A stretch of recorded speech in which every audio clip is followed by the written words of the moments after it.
सिद्धेभ्यः।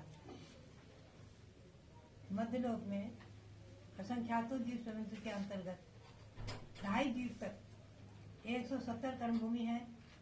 उन्हीं कर्म भूमियों में जन्म लेने वाले मनुष्य पुरुषार्थ करके गृह धर्म का पालन करते हुए क्रमशः मुनि धर्म का त्याग में आकर के पूर्ण रूप से त्याग करके मुनि आर्य का जीवन करके परंपरा से मोक्ष को प्राप्त कर सकते हैं। तो भगवात्माओं, कर्म को काट कर मोक्ष को प्राप्त करना, परमात्मा पद को प्राप्त करना, ये कर्म भूमि में ही संभव है। ऐसे इस मध्य लोक में 2.5 द्वीप तक 170 कर्म भूमि है। ध्यान रखो, 170 कर्म भूमि में जम्बू द्वीप में मात्र 34 कर्म भूमि है। 34 कर्म भूमि में भरत क्षेत्र, जिसमें कि हम और आप रह रहे हैं।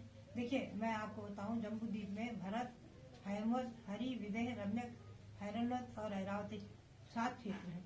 भरत क्षेत्र और ऐरावत क्षेत्र में जो कर्म भूमि है उसमें षटकाल परिवर्तन होता है। आज हम और आप पंचम काल में हैं, तो यहाँ से चतुर्थ काल में मोक्ष मार्ग चालू रहता है, मोक्ष चालू रहता है, और पंचम काल में मात्र मोक्ष मार्ग चालू रहता है। ये ध्यान रखना, मोक्ष नहीं जा सकते, और छठे काल में मोक्ष मार्ग भी नहीं रहता है। तो भव्यात्माओं, विदेह क्षेत्र के 32 विदेहों में हमेशा हमेशा शाश्वत कर्म भूमि होने से वहां से मोक्ष मार्ग और मोक्ष दोनों चालू है। इसलिए जम्बू द्वीप में 34 कर्म भूमि है, ये ध्यान रखें। आगे मैं आपको और बताऊंगी।